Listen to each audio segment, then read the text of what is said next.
This is the world famous Knicks Film School post-game show.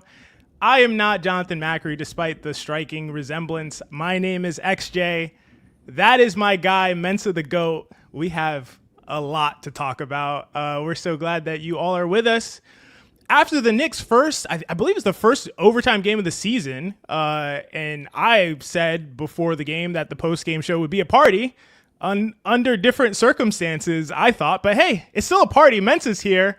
I'm here. Your point guard just scored 55 points on 31 shots. There's got to be some kind of party, right? Mensa, how you feeling, man?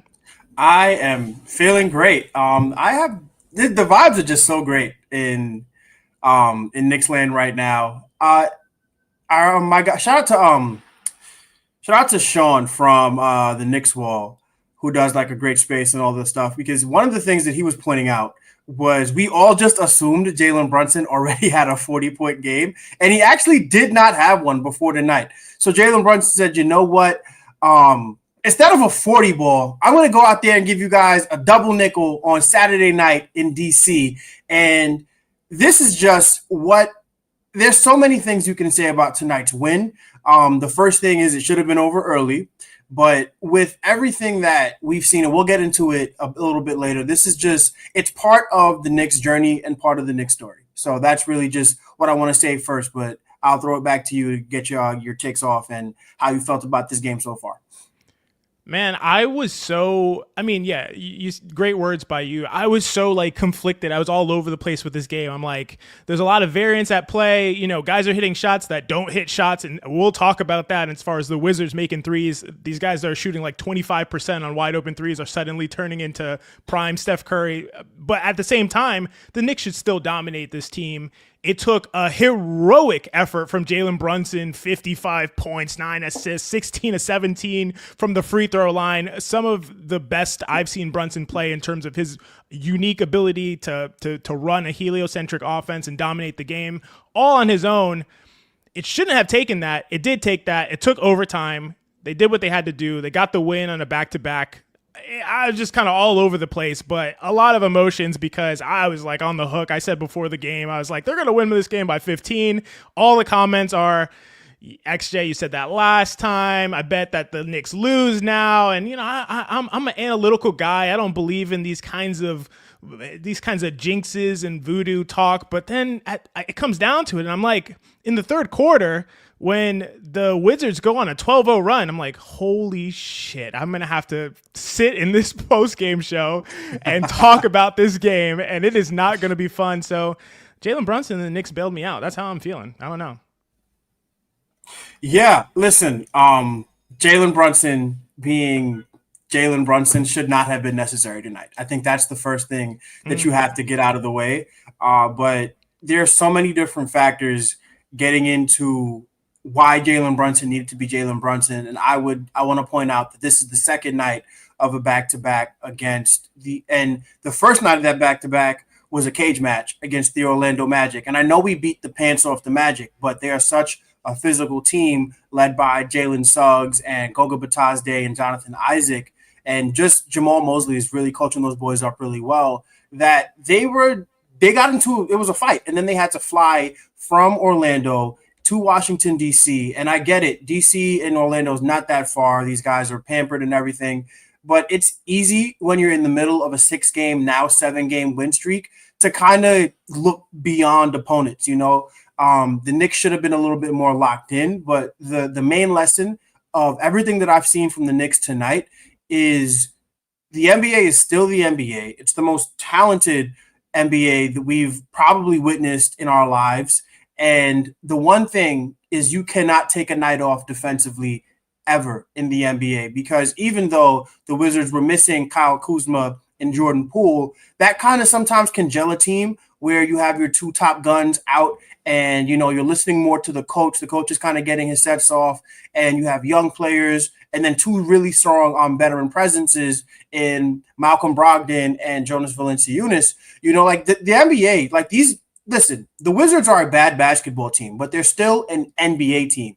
This isn't, you know, it's not like when even 10 maybe let's say 5 years ago, when you could point to teams and be like, that team belongs in relegation. That's not necessarily the case anymore in the NBA because there's talent everywhere, right? So for a Knicks team to come out flat, and you kind of saw it like in the fourth quarter when they just decided, you know what, we're going to just get stops.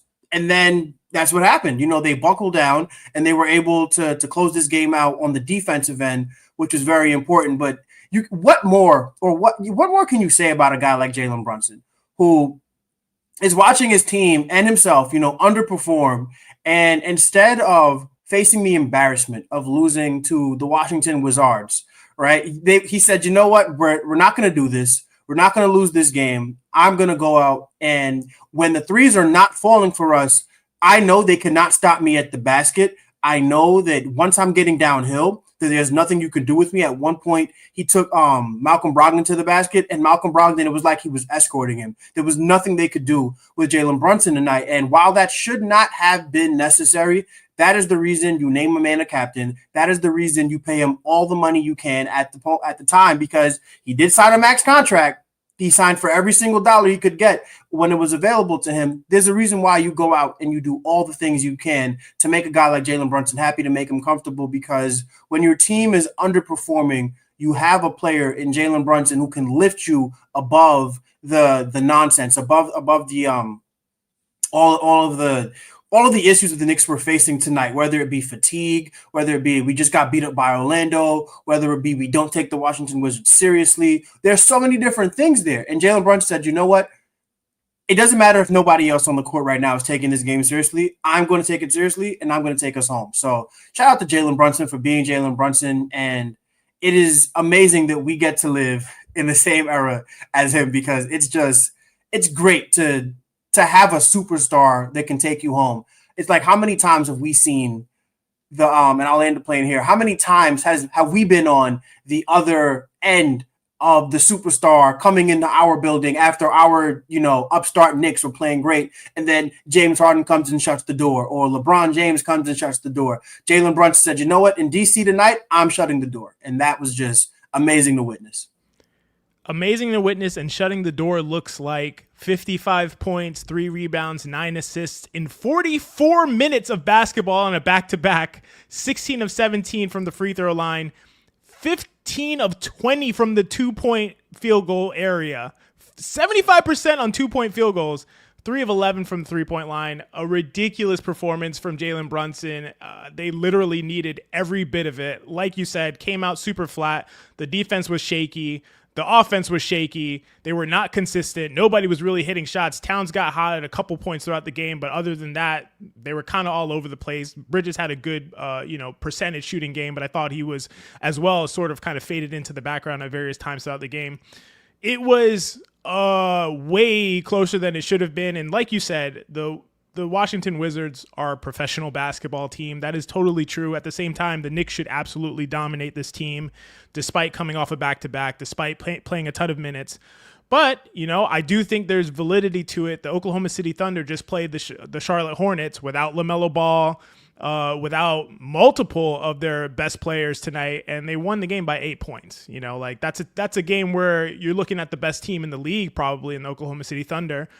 And the Hornets without LaMelo, I've watched every Hornets game this season. Don't ask me why. The Hornets without LaMelo, that's as close to a relegation team as you could possibly get. And that was a pretty close game going down to the wire. So it can happen. There's a lot of variance at play. To your point about how the Wizards played in the absence of Jordan Poole, who is their best player. Kuzma, I don't think is a very good basketball player anymore, but that's just me. But in the absence of those guys, we're talking about their field goal attempts from all of their players, 15, 15, 13, 17, 11, and 10, and 9. And a 9 from Jonas Valanciunas. Very egalitarian, equitable basketball that the Wizards play. And a lot of times when you play that way, you can be more successful because you don't know who the threat is. The threat is the guy who is open. And that is what we saw tonight from the Washington Wizards. But at the same time, Brunson was able to overcome that. That doesn't mean we're not going to talk about the issues that we saw tonight. Doesn't mean that we're not going to cover all of the kind of blemishes on the night that I really have picked up on. I'm a very negative person, so I noticed those kinds of things. But at the same time, I do want to give the props and the credit to Jalen Brunson. An incredible game.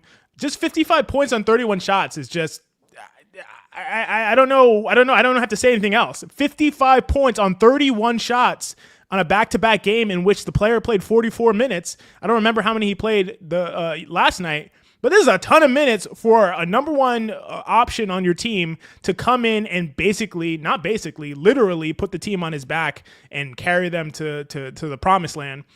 I don't know what to say. So all of your chats and comments that are going towards Jalen Brunson is well deserved.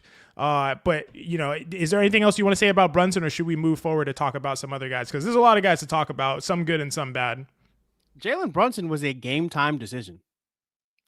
I just want to add that Jalen Brunson was apparently not necessarily going to play tonight. He was a game time decision, and instead of coming out hobbled and hurt, he said, "You know what? I got 55 for these boys." It's amazing what a superstar can do, and to be able to watch him play and to be able to witness him, I think that really just drives the point home. Is like there's a no matter what about Jalen Brunson. Like, no matter what I am going through, you're going to get these buckets. And that's exactly what the Washington Wizards got, was 55 from Jalen Brunson on a night when he was a game time decision. I actually forgot he was a game time decision. By the way, you sound beautiful, Mensa. Your mic sounds very crispy now, so I'm loving it. Yeah, I actually totally forgot he was a game time decision. I'm one of these guys that's like, Brunson should just get a rest. Why play him on the back-to-back? They're playing against the Wizards. They don't have Jordan Poole. What are they going to do? What are these guys going to do? This should be a walk in the park. And I do think there is something to the fact of, can we rely on the bench a little bit more, guys? Like, we're playing against this team, and yes, they're playing hard, and they're scrapping and clawing, and maybe they're rallying around the fact that Jordan Poole is out, and it's an egalitarian offense. The shots are getting spread around extremely equitably. But at the same time, Deuce McBride didn't have his best game. He only played 20 minutes. Can he get some more burn? Can Landry Shamet, who's been really good, get more than one shot? Can Cam Payne, who's been really good all season, play more than 5 minutes in this back-to-back? I would have loved to see those guys get a little bit more time.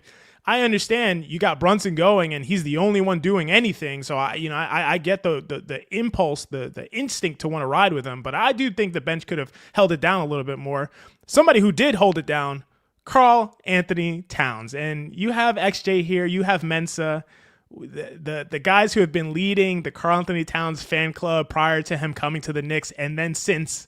And we saw Karl Anthony Towns at various points throughout this basketball game, despite being hampered by foul troubles, and we need to talk about that a little bit. On the offensive end, the guy is just dominant. I really, Mensa, I don't know about you. I want to see some more offense of Karl Anthony Towns running offense from the post, because he can do Nikola Jokic things. I am not crazy. I'm not a crazy person. I love Nikola Jokic. I think he's the best player in the world and has been for the last 5 to 6 years. Karl Anthony Towns is not as good as Nikola Jokic. Karl Anthony Towns can do a lot of Nikola Jokic things, especially from the post. He is extremely efficient. And you will have to bring a double if you're putting Justin Champagnie on him. You will have to bring a second person. And Towns is going to pick you apart from that position. He can see over the defense, and he can make every single pass. Maybe he can make too many passes. Sometimes he throws the ball away because he's so ready. He sees everything, and he's such an incredible and gifted court vision player. But he's so good from that post area in terms of his ability to score and his passing out of there. And they ran offense through Towns at various points, and it looked amazing. Towns with 30 points, another 14 rebound night in almost 44 minutes on only 19 shots. A ridiculous performance from Towns that is gonna go unheralded. And, for fair reason, obviously Jalen Brunson's going to steal the show, but Towns was incredible as well when he was in the game and wasn't dealing with like foul troubles early on. Funny thing you mentioned Karl Anthony Towns. Who could have thought that me and you doing a post-game show would have found a way to talk about Karl Anthony Towns, who had a quiet 30 points on 19 shots.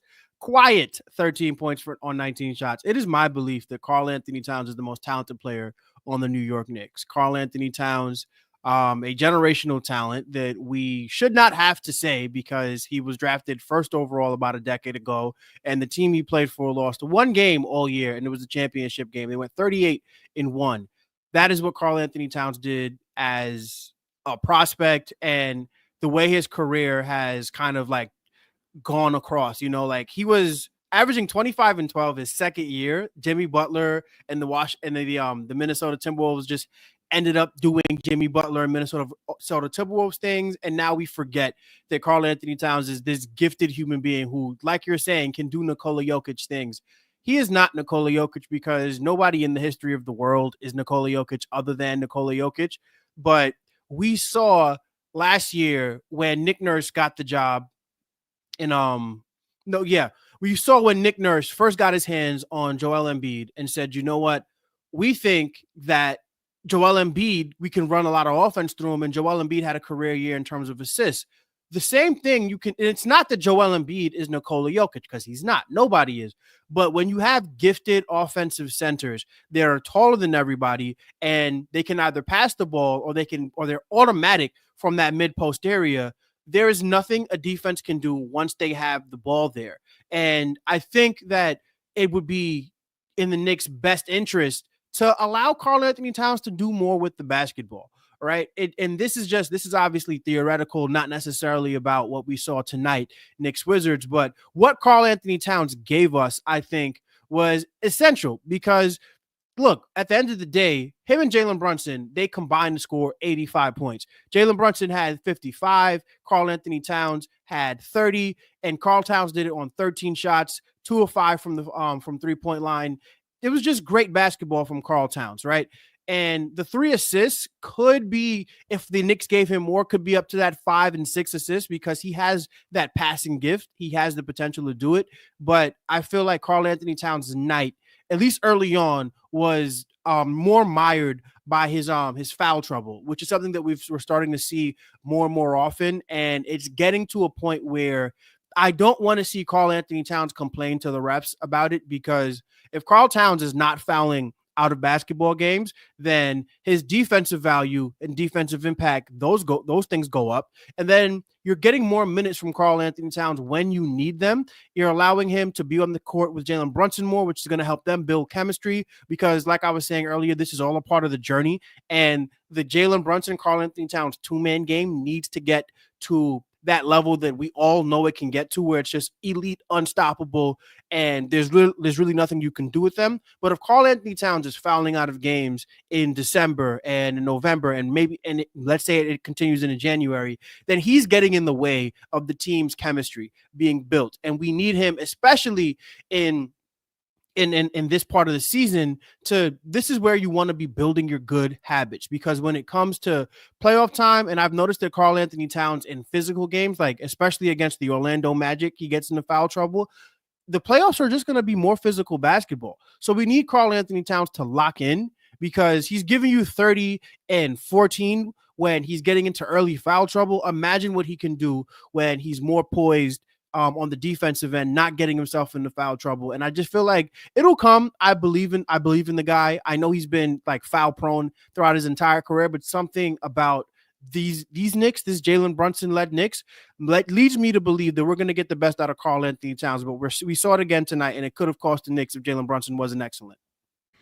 It really could have cost the Knicks big time. Towns with 4 fouls tonight in the last 4 or 5 games before tonight. 4 fouls, 5 fouls, 6 fouls he fouled out, and 5 fouls. That's a lot of fouling from Karl Anthony Towns. We definitely need to have him clean that up, because the Knicks need him on the court. They just need him on the court. He makes everyone around him better, and we saw that tonight. A lot of Brunson's scoring was actually allowed by Towns spacing. We can't forget that. Brunson was able to take, like you said, kind of have a chaperone, an escort to the basket by Malcolm Brogdon and a bunch of other Wizards defenders, partially because they couldn't leave Towns on the perimeter, and they were just going to live with Brunson cooking them in isolation. And Brunson did his job, and that ability was made possible by Karl Anthony Towns being able to space, something that he brings uniquely to the game that no other 5 in the NBA really does.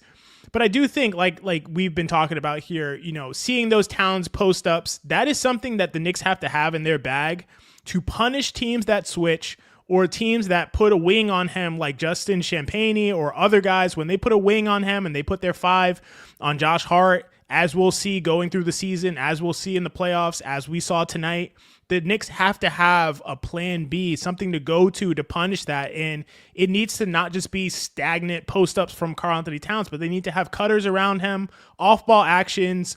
Often, and we saw it tonight, he's scoring in a crowd. Like when he's posting up and he's scoring inside, it's like guys are surrounding him.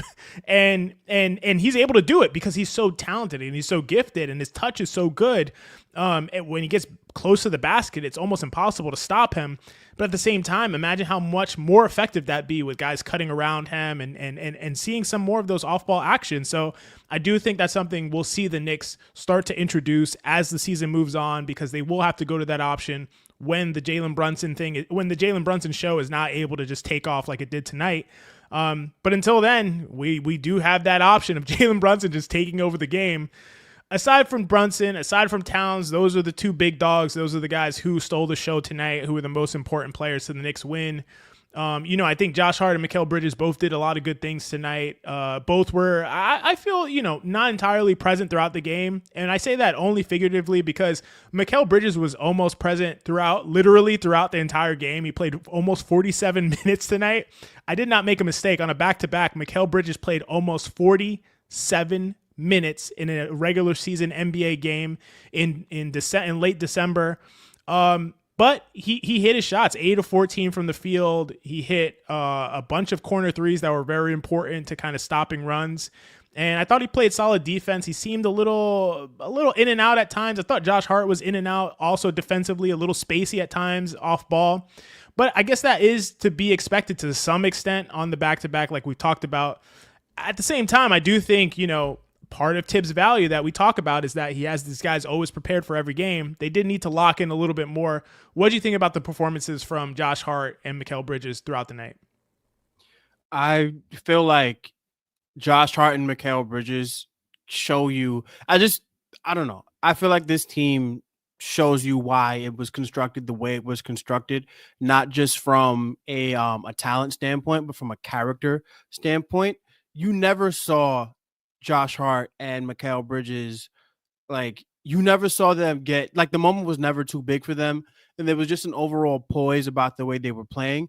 Mikal Bridges got a little frustrated towards the end with guarding Malcolm Brogdon because he was kind of hooking him and doing, wily veteran stuff that he didn't quite appreciate. But other than that, it felt like they were always locked in. It felt like watching them play, whether or not they were, hold on.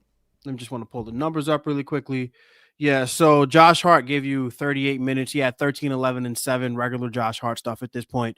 And then Mikal Bridges had 21, 3, and 3 with 3 steals, which is kind of, par for the course for him as far as his per game averages go. They were what you could expect them to be every night. And it's important to have players like that, even when they're not at the top of their games. Just last night, we saw a much better Josh Hart game. And just 2 games ago, we saw an excellent Mikal Bridges game, but you're betting on them being who they are in the average. And an average night Saturday in Washington, D.C. against a 5-win Wizards team, they weren't excellent, but they didn't sink you either. And we know, because we've seen this team with younger players as recently as last year, where guys would sink you, where RJ Barrett would go into Utah and play a stinker of a basketball game. We're all mad at Tom Thibodeau for subbing quickly out and putting RJ Barrett in, right? Things like that don't necessarily happen anymore. And it's not because, and again, this is not about talent that I'm talking about here. This is not about fit. This is just about poise and character. Right. So having guys like Josh Hart and Mikal Bridges, who went to Villanova with Jalen Brunson, won a championship, you could tell, and even Mikal Bridges, who's played high level NBA basketball with the Phoenix Suns before, you could just see that the moment was never too big for them. And I don't want to be negative because we won the game here. And could they have been better? Absolutely. Of course they could have been better, but they were their average selves, and that was good enough to help the Knicks win a basketball game today. Second half of a back-to-back, their 13th win in December. They are now 13-2 in the month of. I'm sorry, no, they're 11-2 in the month of December.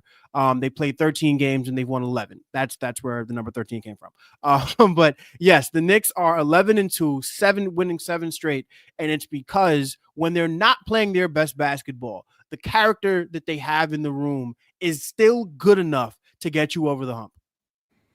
Yeah, I think that's a good call. And I want to clarify, I think it was primarily defensively where I didn't feel like they were kind of up to themselves and playing within themselves.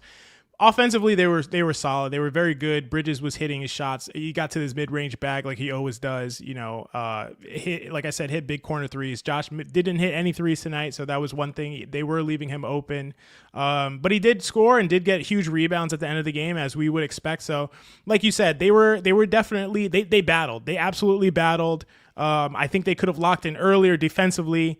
And that does bring me to probably going to be my most negative spin on the game. So bear with me before we kind of switch over to Super Chats. This is the last thing I want to talk about. OG Anunoby, I didn't think was good tonight. I thought, and it wasn't just his shooting. It wasn't just him not making shots. Defensively, it was kind of surprising, honestly. And I don't know what the approach was for the Knicks against this Wizards team that started out the game attacking the paint, trying to get inside, scoring pretty well inside and pretty frequently. And then, Tibbs is not going to be happy about that. I'm not sure if some game plan changed where they were just trying to let them shoot open threes. And that could make a lot of sense. But to me, just based on my eyes watching the game, not knowing the actual game plan, OG Anunoby really struggled in terms of overhelping, kind of not being in the right spot, not switching when he needed to. There being a lot of confusion on switching. I saw several times throughout the game. I saw him kind of, I don't want to say fall asleep, but really, really leaning towards helping on the interior and leaving guys wide open who, to be fair, they're not good shooters. So it could very well be the game plan and these guys just made shots. But I really didn't love the game from OG Anunoby. I'm not concerned about OG Anunoby. I think he's an elite defender, an all-world defender, all defense team, NBA defense team player, and will be for the next several years. But it just wasn't the best showing from OG, in my opinion. And that was really the most negative kind of spin that I have on the game. I don't know what you thought, Mensa. Maybe you disagree, but that's kind of what I was seeing. I didn't like OG Anunoby's game on either end, to be honest. I didn't feel like he was impactful on the offensive end, and I felt like aside from that one sweet move that he made, was that tonight or was that last night? It's all running together. Yeah, I didn't really love what I was seeing. I can't say I have one positive thing to say about OG Anunoby. In the fourth quarter, though, when it mattered, and this is why, again, character is so important. Because he didn't allow a bad game to take him out of the moment when we absolutely needed him to be there, right? So, but yeah, I didn't think he had a great game aside from a few moments in the clutch that was just awesome defense from him, 2 possessions in a row there, where I think it was Alex Sarr who went at the basket and he was there to deter them, and it was like an air ball over the rim. Like, just really good stuff from OG Anunoby in the clutch, but I've always had this, like, way back when I was in high school and I would argue with Kobe stans. I was a big LeBron guy in high school, big, huge LeBron guy. And they would say, oh, well, when Kobe needed him most, he would hit the jump shot. And I'm like, you know why you needed Kobe to hit a shot in the clutch? Because he just went 13 for 37. That's why, that's why you needed him in the clutch, And it's kind of, so I don't want to give OG Anunoby too much credit for being there down the stretch, because if he was there in the first 45 minutes of the game, chances are there is no clutch basketball and the Knicks win this one going away. But yeah, he was the character of this team, showed out tonight more than anything else, even on a night where they may have fell asleep on defense. Where we needed them most, they were there for us. And I think that is going to pay dividends in the long run. Oh, you could see the energy in the fourth quarter. When they started the fourth quarter, it was turned up to another level, and that does indicate to me that they weren't really taking this team that seriously, because the fourth quarter they were very turned up. They were playing aggressively, they were playing smarter, they were communicating more. You could just see the difference. You could just absolutely see the difference, and they went on that run, got right back in the game. And then it was up to making shots and Jalen Brunson's performance. So you could absolutely see it. I do want to say, I mentioned this kind of in passing, but we saw Keyshawn George, who shoots 26% on wide open threes this season, shoot 3 of 7 from 3. Koulibaly, who shoots 34% on wide open threes, shot 2 of 4. Alex Sarr, who shoots 26% on wide open threes, shoot 2 of 4. There was a component of variance in play here that kept the Wizards in this game. Champagne had a good game. I think he is a very good basketball player. I think he hasn't played that much. He's been injured at times. I think his brother in San Antonio is also very good. I think these guys are very good basketball players who just need more opportunities and more minutes to show themselves. And he did have a really good performance. And I don't think that was a crazy aberration. I think that is kind of reflective of how good they are, but how good he is. But the rest of these guys, I'm not buying the shooting performances that we see from some of these guys. So I do think there was a component of variance that really kept the Wizards in the game, and the Knicks were able to really lock in and just enforce their will on the end of the game, which is what they needed to do. So anything else that you want to talk about, Mensa, before we hop over to Super Chat? Shout out, by the way, to Mark on the ones and the twos in the background, hooking us up with the Super Chats moving forward tonight, producing for us. Anything else you want to talk about, Mensa, before we jump over? Yeah, I want to be clear. It definitely was shooting variance, but again, it is the NBA, and when you let a team, get open shots, and when you let a team get hot, the way we let a guy like Champagne get hot tonight, you kind of lean into giving them, shots that they probably don't get on other nights. So I would say, yeah, definitely shooting variance, but even with the shooting variance, the Knicks should have been better on defense. So I agree with 100%. you. But there's also that, there's a lot of different things playing there. 100%. Trust me, it is not an excuse for the Knicks. I do think that is part of the story, not the whole story. I do think Justin Champagne is very good. I don't think he's 13 of 15 from the field, 5 of 6 from 3, 10 rebounds in 44 minutes good. I don't think he's that good. So, I do think there was a lot of various things going on, but the Wizards did play well and they made big shots, as well as Malcolm Brogdon, as well as Bub Carrington, who looks like a really good prospect right now. So, and Bilal Coulibaly, who I think is going to be really good on both ends of the court. Honestly, he showed a lot to me this season so far. He's very young. And yeah, so they got guys that are going to scrap and claw, and they played pretty solidly. But yeah, the Knicks are just overwhelmingly have more talent than they do. So in those cases, even with variance, you would expect the Knicks maybe to win by 10, as opposed to 15. But the Knicks pulled it out. Jalen Brunson did what he had to do, and we move forward. So, yeah, I think we can move over to Super Chats and see what we got, see what the people are talking about. This is what we're here for. It's super exciting. Do you want to take that first one, Mensa? Yeah, I want to let people know that our Super Chats, I just want to give a quick count. 1, 2, 3, 4, 5. I want to say about 5 or 6 of these happened before the game was decided. We really do appreciate everybody's enthusiasm, and I'm not saying that but I really do appreciate it. I just wanted to give some context to people. So some of these questions came in before the game was decided, as the game was going on. So without further ado, my guy Robert Cross, the boss, he says 2 of 3 of the casuals, XJ and Mensa. What one move are you hoping for the Knicks to make this winter? To keep in the spirit of the post-game live stream, the one move I hope the Knicks keep up this winter is they keep this winning streak alive and they don't lose another game for the rest of the winter. That's where I'm at with it. But to answer the question seriously, I'm not too sure what the Knicks can do. It would be nice to get another wing in here, but this just with all the cap machinations. Shout out to CJ McCollum for making the CBA very difficult because he's a Steph Curry hater. Shout out to that guy. But yeah, I really don't have much of an answer here. Just hoping that the Knicks can improve either through, winning games and getting chemistry or, making a trade. But hopefully the Knicks keep winning and keep improving. What is up, Robert Cross? Appreciate the super chat for sure, as always. I don't know what they can do, but I would like to see them bring in a wing. And I know there's a lot of consternation. There's back and forth from Knicks fans about whether they should trade Mitchell Robinson. Is that someone they need in the playoffs, in a playoff situation where they can play Cat and Robinson together?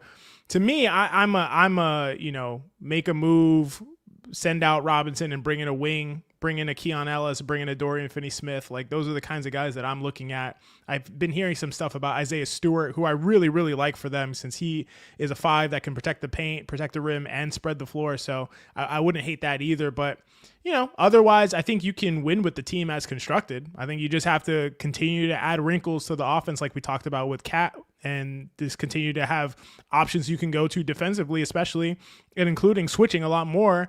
And we see them trying to implement that, but they're at least to my eye, there seems to be a lot of confusion. So I think they just need to clean things up, and they definitely are a title contender with the team as constructed. So they don't have to do something, but if they were going to, that's kind of what I'd be looking for. Appreciate the super chat, Robert. Thanks. John Leary, thank you for the super chat, my man. What is HT note? I think halftime. Halftime note. There you go. Halftime note. OG slumping a bit with his outside shot. Yeah, we talked about his defense a little bit. Mensa, you talked about his offense. He has been up and down with the shooting of late. He had a really good game the other night. I forget who they were playing, but he dropped 31 on really good shooting. What was it, against Toronto? That's the game. But besides that game, 8 points, 16 on poor shooting, 9 points, 7 points. Shooting's been up and down from 3, 0 of 1, 2 of 6, 4 of 6 in that really good game, 2 of 8, 1 of 5. 1 of 9 shooting game against Atlanta. That was brutal, and that was like my least favorite game of the season, even worse than the Pistons game. So yeah, I think he's been up and down lately. He started out the season extremely hot, hitting crazy threes from everywhere, including above the break, where he's not notoriously known for making shots. And of late, he has not shot as well. So I think I did expect some regression there, and I expect some regression the other way too moving forward. But yeah, it's a great point. He hasn't shot well. Yeah, OG is it's a long season, guys. I was disappointed in his performance today, and I have been noticing as Mikal Bridges has kind of ascended, OG Anunoby has kind of taken a step back in his aggressiveness and just his ability to but his I guess shooting percentages have dropped. But I have all the confidence in the world that OG Anunoby will figure it out, because this is year 7 for him, and he's been pretty good his entire career. So I don't expect that to stop now, but he's absolutely in a slump for sure. Thanks, John. Appreciate the super chat, John. That's you, Mensa. All right, Mr. Fabro. Regardless of the outcome, this game does not make you feel good. I have something to say, my friend. I feel pretty good about the outcome and the way it happened, because Jalen Brunson gave us 55 points, and there's no way you could have known that was going to happen at 9:02. So I'm not going to, give you, much chagrin or anything like that for this, but I think we all feel pretty good tonight. And obviously you don't want to see the Knicks, in a dogfight against a 5-win Wizards team. But when you add all the because in a vacuum, I should say, that wouldn't be what we expect. But when you add the context to it, second night of a back-to-back after playing Orlando also on the road, and Orlando is a really physical team, Jalen Brunson being a game time decision, and the Wizards just kind of being an NBA team. There's a lot of context there that makes this the dogfight forgivable, but absolutely in a vacuum, the Knicks should have won this game by 47. Yeah, by something like that. I think I will say at 9:02, I felt pretty similarly. At 9:02, I was feeling like, man, this is not good, regardless of which way it goes. Unless they somehow go on a 20-0 run to end the game, I'm not going to feel happy about this. And by the end of it, I feel okay about it. Obviously, this is not what you want, but I do think, like I said, there's some variance attached. There's some back-to-back stuff attached. I don't really buy the trap game thing. I know that's like a common kind of talking point that I think I understand where it comes from. But to me, you have Tibbs, and the whole idea behind Tibbs is that you are prepared to play every game. You do not show up not ready to go. And so I'm not going to allow that as an excuse for me in terms of the performance that they had early on in this game. I do think some of the other stuff is totally valid, though. And so I think that kind of going into it, seeing what Brunson is able to do on a night when you're not getting much from anyone else besides Towns, it does kind of neutralize how I was feeling about that. At 9:02, at 10:24, I'm feeling all right about it. Appreciate the super chat, Mr. Fabro. Thank you. Busy, what up, Busy? Love the late adjustments. They hide Sar on Hart, so Knicks sent Cat to the corner and screened with Hart. Yeah, I noticed something very similar, Busy, and I think those adjustments are important. I think when you can't allow Hart to get the center hidden on him treatment, because that is a way that teams are going to play against you in the playoffs. That is going to be a number one solution that teams are going to go to. If you are fortunate enough to make it to, let's say, the Eastern Conference Finals and go against Boston, guess what? Al Horford is going to be on Josh Hart, and Al Horford is one of the best in the business at knowing when to close out, when to leave him open, when to box out and keep Hart off the boards when after he had left them open. So this is a guy who's extremely smart, and he's going to create an issue with Josh Hart if he's not making shots and if he's not really excited and if he's a little hesitant to take those shots. So tonight, Josh Hart was 0 of 3 from 3, didn't look great on the shooting, and it made sense to kind of go to Sarr on him, and the Knicks had a go-to option to kind of deal with that, which I think is really important. You are going to have Hart directly involved in the action, whether he has the ball or he's screening for somebody with the ball. I think all of that is going to be really, really important. So we need to see some of those counters, and we saw some of that tonight. Do you think that it's a coincidence that Josh Hart is probably having his best offensive season of his career because he's playing next to Karl Anthony Towns? Because you don't have the option to send Mitchell Robinson or name any center here to the corner. You can't even send Joel Embiid to the corner. Or maybe you can send Nikola Jokic because he's Nikola Jokic. And if you're sending Nikola Jokic to the corner, you're probably going to get fired because that's not how you use Nikola Jokic. But it's great to see that the Knicks have the option to screen to have Josh Hart as the main screener in a 5-out set, 4.5 out really. But it's just, that to me says a lot about the player that we have and the talent that we have in Karl Anthony Towns, as well as the roster construction. Just last night when Karl Anthony Towns was in foul trouble, I was thinking, how lucky is Karl Anthony Towns to have a teammate like Josh Hart who can step up on the boards massively in a time when the NBA's leading rebounder is in foul trouble, right? So these guys, Karl Towns and Josh Hart, I didn't fully buy the vision at the top of the season. I understood that, Josh Hart at the 2 numbers, they've been awesome so far as a New York Knick, and the Knicks have a very good winning record with Josh Hart. I think we're like 30 or 31 games above 500 since Josh Hart has joined the team. But watching those two play, Josh Hart and Karl Anthony Towns, they have a synergy that we don't discuss enough because they don't really directly have so many they don't have too many direct actions, right? But because of what Josh Hart brings to the table and because of what Karl Anthony Towns brings to the table, it's almost like they're a match made in heaven. And you're seeing that because it gives the Knicks multiplicity and how they can use the players, where Josh Hart can, be a transition menace, he can be bringer of chaos, or he can be the roll man in the fourth quarter while Karl Anthony Towns is above the break posting up for threes. It's amazing what this team can do. Yeah, that's super well said. The versatility is so critical and such an important part of what makes this team as good as they are. Appreciate the super chat, Busy. Thanks, man. We got one here from Dan Hidalgo. Is that you? Did I read the last one? I think I did, right? Yeah, I got this one. We got 2 in a row from Dan, so I'll just read them both, and then we can jump in together. He says, Hart is so good at knowing when to take it himself all the way to the rim. Such an important weapon in the playoffs when you need a bucket. # Street King. And then we have, I think I might have read that wrong, but whatever. Okay, so he says, because he's the Street King. All right, that's really stupid. Sorry, Dan. I didn't mean to put that on you, brother. I love it. We'll take it. All right. And then he says, regardless of opponent, it's hard to win games in this league. Was it pretty? No, but 7 straight is 7 straight, especially coming on a back-to-back. Yeah, these are different points, but I guess we can attack them together. Hart is excellent, like we were just saying. Like, he's just so good. And you're seeing now that he's on a team with a 5-out center and Karl Anthony Towns, you're really seeing everything that he brings to the table because he's allowed to be his best self uninhibited, and then that knowledge of knowing when to take it to the basket himself. And he's a sneaky, excellent finisher at the rim. I don't think we talk about it enough, just how great he is, going under the rim with reverse finishes and just getting downhill, being tough and durable, bouncing off of guys. Josh Hart to me is, and I tweeted this out yesterday, he's like Derrick Henry, because like as the game wears on, he just gets stronger. And in the fourth quarter, when your best players are tired, Josh Hart's just getting started. So it's very excellent to have him.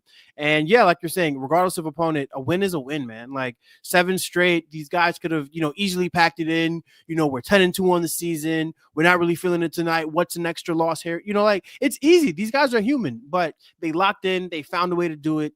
Shout out to Jalen Brunson. Shout out to the Knicks for figuring it out. But yeah, 7 straight is 7 straight. And regardless of the way it happened, nobody says, like Bill Parcells says, you are what your record says you are. And the Knicks are 22-10.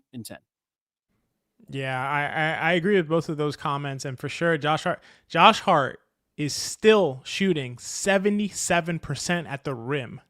That is an absurd number. I don't care if every one of his shots is in transition, because I've talked about this with Obi Toppin. Obi Toppin has been one of the most efficient at the rim players in the entire league the last 2 years.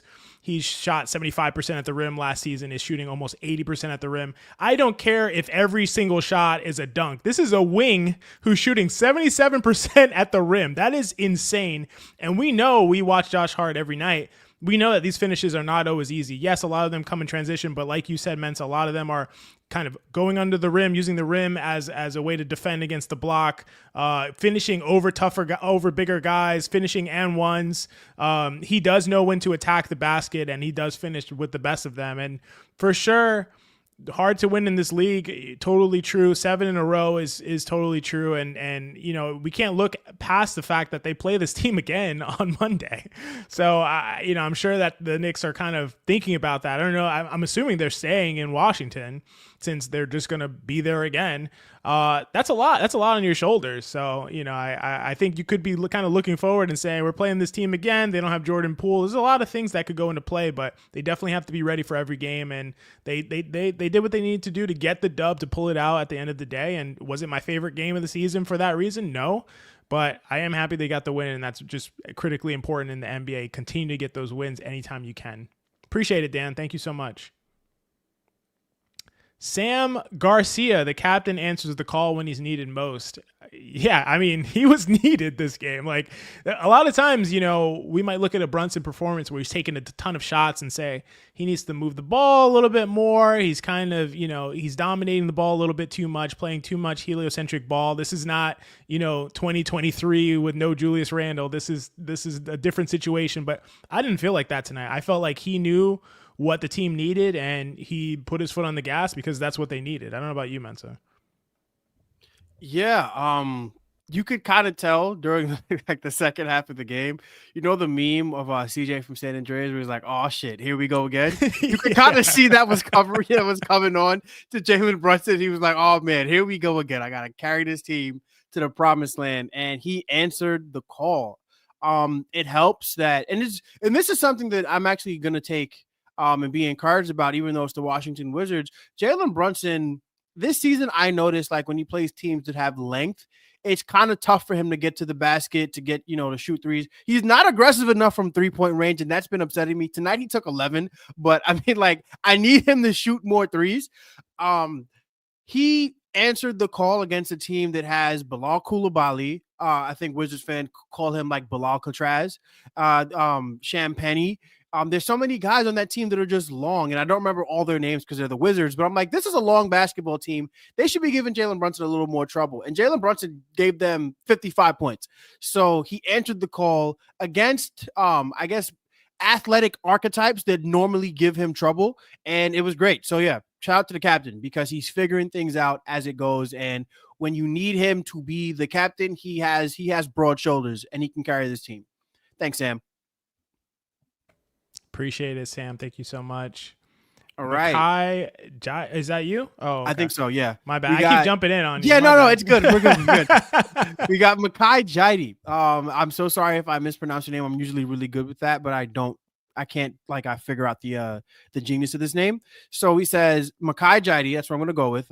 I apologize if I'm getting it wrong. He says, I almost jinxed it. My bad. Love the fight from our team, regardless of who is on the other side. Absolutely. A win is a win is a win. And that's 7 of them things in a row. So I'm not upset. Listen, I don't know if this is about a jinx or anything. I think it's just, and every team has moments like this, right? Every team has a game that shouldn't be close and they shouldn't be close.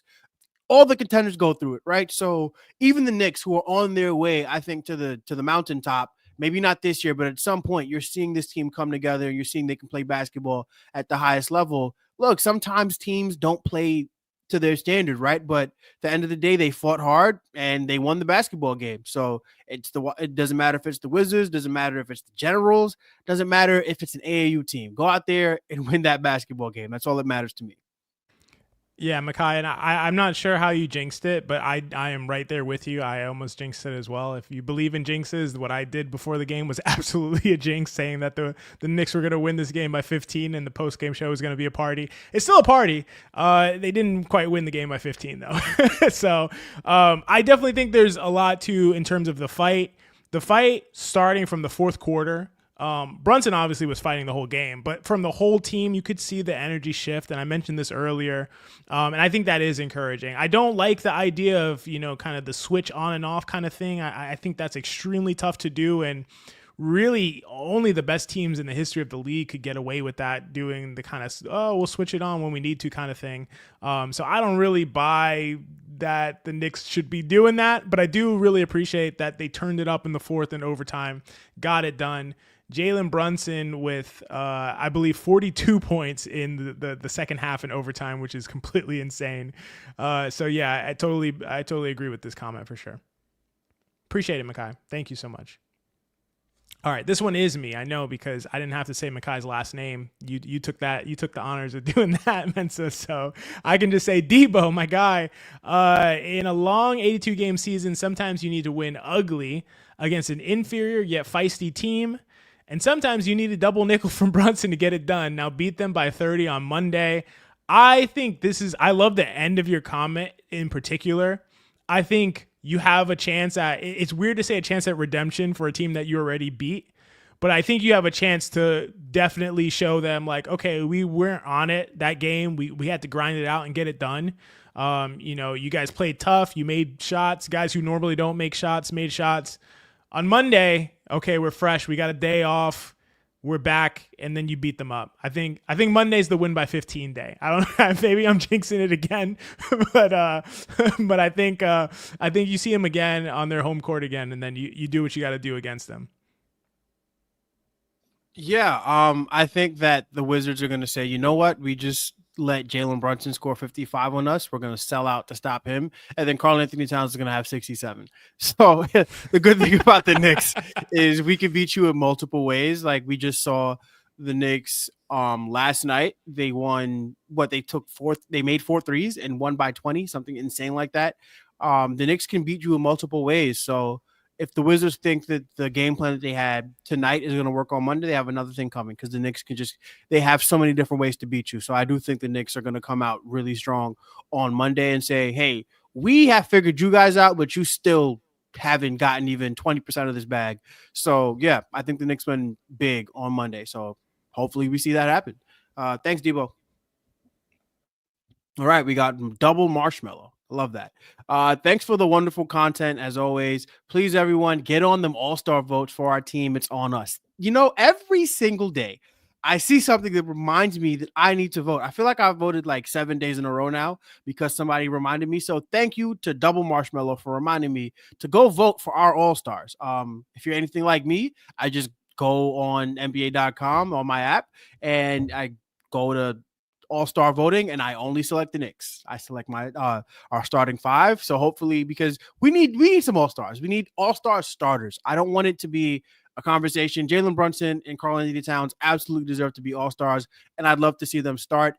Even though the format's a little strange this year where it's 3 different teams, I don't care. I want my guy starting, so I'm going to go vote right now. Thank you, Double Marshmallow. Yeah, definitely go vote right now. I don't know how I feel about the format thing. Like I need to think a little bit more about it, but I will say Karl-Anthony Towns and Jalen Brunson absolutely deserve to be all-star starters, and I think they will be, honestly. I think that the rest of the league kind of sees what they're doing. A lot of times they take record into consideration, stronger consideration than I think is merited. But in this case, the Knicks have a great record. They have two guys who are really top 10 MVP candidates, and they just both need to be all-star stars in the East. I think there's no way around it. So appreciate the reminder for that, Marshmallow. Thank you so much. We got, who is this guy? Andrew Never Claudio. heard of him. Who is this guy? What is he talking about? Do you agree that the Knicks win this game by 20 if OG Anunoby was a more impactful defender?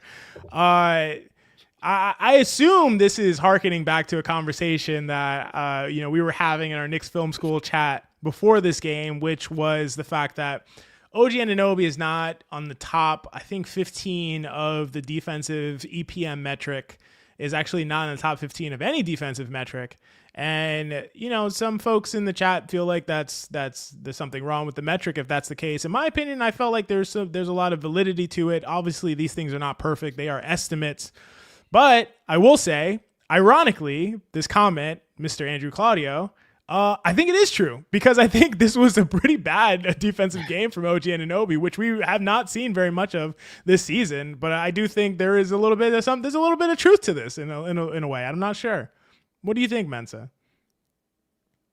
Yeah, if OG Anunoby was a more impactful defender, the Knicks absolutely win this game by 20 because the Wizards are a team that's bad enough that one impactful defender would have been, insurmountable for them.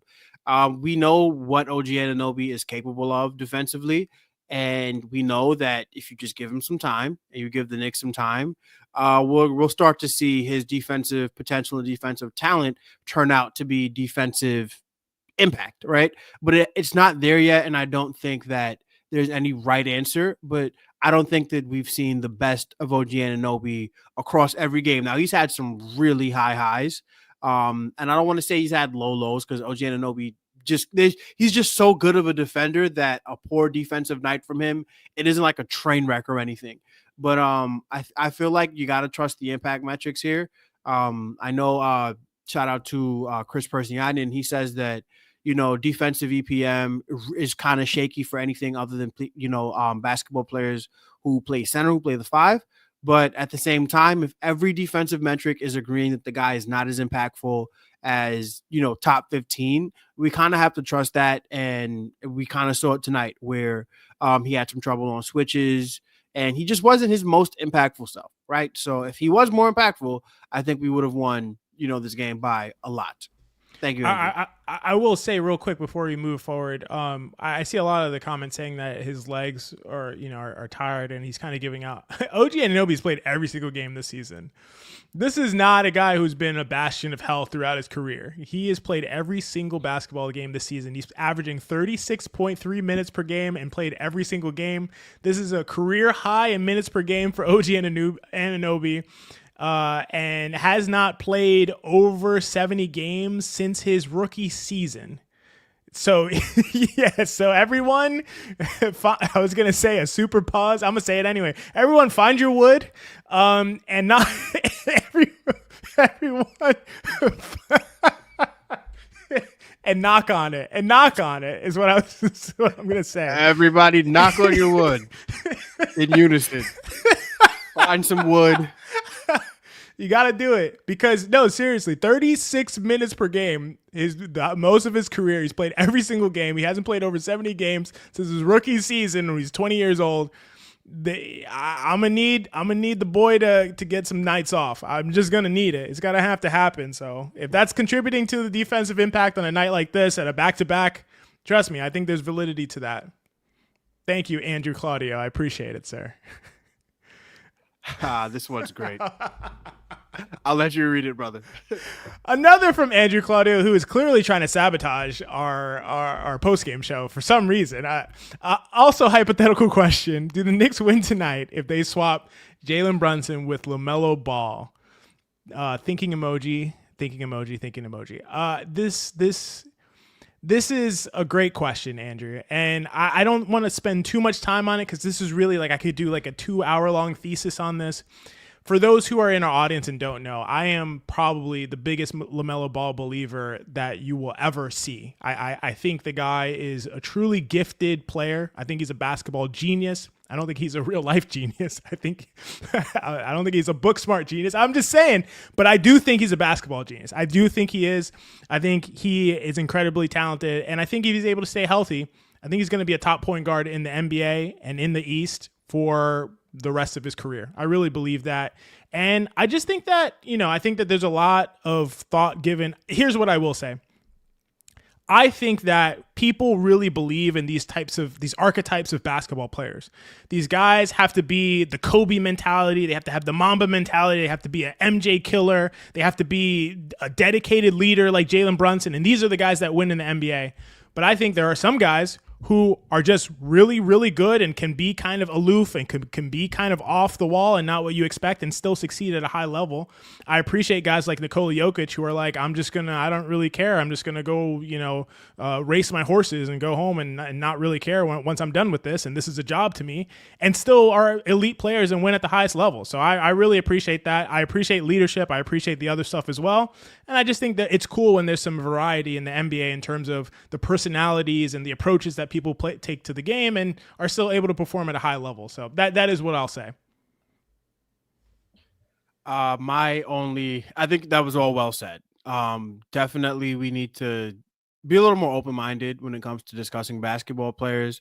Will the Knicks have one tonight if they swap Jalen Brunson with LaMelo Ball? Who knows, man? I don't know. LaMelo hasn't beaten the Wizards this year. I have nothing to tell you guys. I'm sorry. I have nothing to say about that. But what I will say is the biggest loser in the NBA before this season was unequivocally Karl-Anthony Towns. Everybody said Karl-Anthony Towns was a giant loser. He was a dork. He stinks. We hate him. There was so much negative press going towards Karl-Anthony Towns to the point where I joked on Twitter that he should probably bring a lawsuit against the Minnesota Timberwolves for destroying his reputation. Let's pump the brakes on, guys being losers, because you can see in different situations, Karl-Anthony Towns, this Karl-Anthony Towns stuff for Knicks fans is a revelation, because we've never seen a basketball player that's good at the 5. This is regular for Karl-Anthony Towns at the center. It's regular for him. We allowed the basketball genius known as Tim Connelly, because the Minnesota Timberwolves and Tim Connelly have never gotten anything wrong. We allowed him to tell us that Karl-Anthony Towns could not play center in the NBA, and he went and traded for Rudy Gobert, and we just all believed it, right? A lot of that. So all that is to say that a guy's reputation sometimes isn't based on the on-court production, right? Sometimes there is a lot of stuff going on there, and if we are allowing, the basketball heaven known as the Charlotte Hornets to tell us that a super productive basketball player on their team is a loser, maybe we need to consider the source. And hey, maybe LaMelo Ball never plays for a winning team in his life. That does not mean that he is not an impactful basketball player. I am also very, very happy that we have Jalen Brunson. And I think that's where I'll leave it. Thanks, Andrew, for getting us into a lot of trouble. We appreciate it. Well said. Thanks, Andrew. Andrew, I hope you find your wood and knock on it. Knock your wood, brother. Okay, I guess I'll take this one. Yeah, that's you. Yeah, so Kevin Danishevsky, thank you. Very common Knicks Film School contributor. Oh, not contributor. Well, I guess in the super chats, yes, contributor. Study hall contributor, definitely. He's always there. Thank you, Kevin, for always, for your support here. So he says, a win is a win. Some wild shooting variants, tired legs, but an all-timer from Jalen Brunson, the king of the short mid-range, need to find a way to prevent threes. Yeah, we have to figure the defense out. I think a lot of it is just trying. They probably didn't think they need to try against the Wizards, but alas, this is the NBA. Still need to try. But yeah, definitely some wild shooting variants from the Washington Wizards, who are the second worst three-point shooting team in the NBA. And they looked like the prime warriors out there. So variants and all sort of stuff got in the way, but Jalen Brunson was greater than any of the things the Wizards could throw at the Knicks tonight. So shout out to Jalen Brunson for being himself. Yeah, and we have another. Oh no, that's the one from Kevin. So yeah, I agree. I mean, I think the 3-point shooting, which is a good thing to point out here, Kevin. I think there's a lot of confusion on switches. I am just noticing it. If you pay attention to that, if you just focus on that on the defensive end, you will see it a lot. And it's not just OG Anunoby who I talked about earlier. It was Shamit and Deuce had a confusion on a switch that led to an open three. Bridges was reluctant to switch when Brunson was chasing Bub Carrington over screens, and he just stayed with Brogdon, and then OG overhelped, leaving Koulibaly open for three, which was the worst out. Which, I mean, it's not the worst outcome, but that was the worst outcome for that play. Confusion around switching with OG and Cat that got Brogdon an open three. Like, I just have so many notes about switching issues that occurred and led to 3-point shooting. So I do think there's some things they could do schematically in terms of not prioritizing stopping the paint and doing more switching, but I think they are trying to do more switching. There's just been a lot of confusion, so maybe they need some more practices to really get that stuff down. But yeah, that is something that I have noticed as well. Thanks, Kevin. Appreciate it so much. And Kevin with another one, hilarious, that of everyone, Kispert was one cold whiz. I was thinking about that too. I'm like, all these guys shot above their head, but the one guy who didn't perform very well pretty much on the entire Wizards team was Kispert. I mean, only 1 of 3 from, well, no, that's in the second half. What did he shoot from the game? Corey Kispert, 1 of 6 from 3 on the game. Wow. That is their best 3-point shooter, folks. So, yeah, I mean, maybe things balance out and maybe variance is not as much to play because you got a 1 of 6 shooting from Corey Kispert, and that offsets some of the shooting that you saw from guys like Keyshawn George and Alex Sarr and Bilal Koulibaly. So, yeah, I think that's a good point to bring up too, Kevin. Yeah, this was just one of those nights where it's like the Washington Wizards are the second worst 3-point shooting in the NBA. So naturally, they're all going to get hot, except for the one guy you can count on to shoot well. It was just a very bizarre night for basketball. So I'm again just happy that we won the game. But for Kispert of all guys to be the one who's cold was just, I don't know, man. So, and especially because you know what it is, I've had a theory for like a year and a half now that Corey Kispert has been auditioning for the New York Knicks, but since he just signed like this massive deal, there's no need for him to, not massive, but this extension, he can't audition anymore, so he stopped playing his best for the Knicks. So maybe they'll revisit the Corey Kispert stuff at the end of the season that I'm pretty sure is only happening in my head. But until Corey Kispert can audition for the New York Knicks, he won't have another good game against us. Thanks, Kevin. Appreciate it, Kevin. All right, Joey DeLuca. No comment from you, just a really nice contribution. Thank you for your contribution, sir. I see you have I wasn't done. I'm sorry. Can we go back? Yes. I see you have a New York Giants hat on your head. And I just want to say that as an avid Jets fan, if the Giants draft Shedeur Sanders, I may be jumping ship. But yes, so thank you, Joey, for your contribution, my friend. Appreciate it, Joey. Thank you so much. John Leary, thanks again, John. Appreciate you. Where does Brunson rank amongst guards for you two? Amongst all guards in the NBA? Mensa, do you want to go first? I mean, I think I know where I have him, but I just want to think it through a little bit. Because there's only one player that I'm like not sure about if he's over. But Mensa, I don't know if you have a thought already.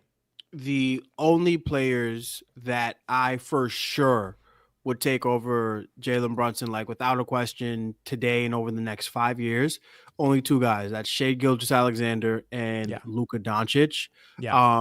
Jalen Brunson has, especially because, like Steph Curry is, look, I have to mention Steph Curry, but Steph Curry is in year 15, I believe, drafted in 2009. That was the one for me, just to say. It was Curry. And I was just thinking about this year. But yeah, obviously moving forward, you would take Brunson. But Curry was the guy for me for this year. But yeah, I think you're still right. Yeah, it's just so you have 2 guys that I would for sure take over over